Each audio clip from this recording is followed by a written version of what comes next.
अगर मैं अनुज देखूं तो नीचे भी घूम के आए, ऊपर भी घूम के आए, और घूम के आके सब जगह फिर वही 24,800 की डगरा हमने पकड़ ली। And same is the case with Nifty bank. क्या करें अनुज? कुछ ओवरनाइट कैरी करें, थोड़ा रिस्क लें, या फिर अवॉइड करें, डे अप्रोच रखें? क्या कैसे अप्रोच करना चाहिए इंडेक्स को? बिल्कुल वीरो, तो सही कह रहे हैं आप। वो एक जैसे कहते हैं ना कि एक वो बंजारा होता है ना, वो घूमता फिरता है फिर वापस आ जाता है। मार्केट का हाल इस समय बिल्कुल वैसा ही हो गया है। पूरा घूमा फिरा, चक्कर लगाया इधर उधर का। शाम को आप देखेंगे निफ्टी 35 पॉइंट नीचे, आपको लगेगा कि मार्केट में आज कुछ हुआ ही नहीं, और इस बीच में इतना कुछ हो गया। और इतना जैसे हम सुबह, आज याद है आपको, हम डिस्कस कर रहे थे कि कहने को 3 दिन, लेकिन 3 सदी ऐसे भी दिखाई फील हो सकते हैं मार्केट में इस समय।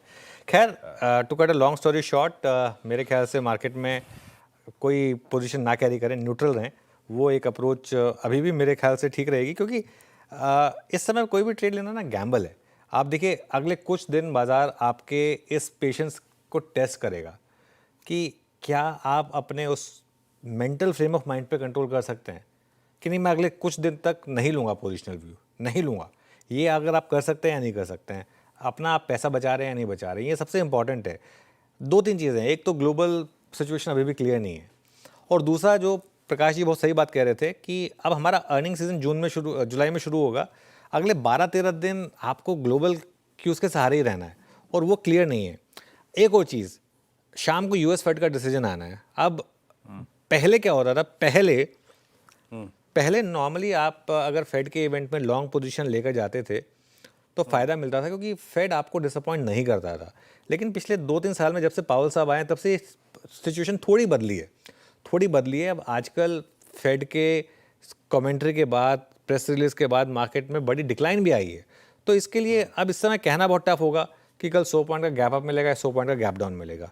दो में से एक तो होना है निफ्टी पर, क्योंकि फेड का इतना बड़ा इवेंट है। तो इस समय उस तरीके का कोई भी ट्रेड लेना is more like Gamble Veeru, तो मैं उसको अवॉइड ही करूँगा। और मेरा व्यू ये रहेगा कि स्ट्रिक्टली इंट्राडे रहें अगले कुछ दिन।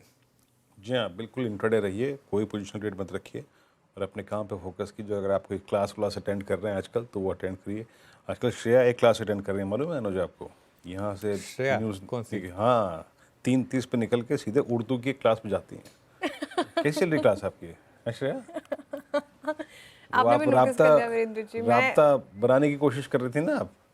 मैं समझ गया था तभी, है ना? राब्ता ये यानी टिप्पणी उर्दू का शब्द, ये टिप्पणी है ना? अनुज जी से भी आ चुकी है। उस दिन कह रहे थे मुझे, आप फीसदी का बड़ा इस्तेमाल करती हैं श्रेया। है, आपने भी आज है, राब्ता पे टोक दिया। और मैं बात, मेरे पिताजी वीरेंद्र जी हिंदी के अध्यापक रहे हैं, और वो भी मुझे नोटिस करते, तुम बड़े उर्दू के शब्द यूज़ करते हो। बट उन्होंने एक कविता भी अच्छी लिखी थी।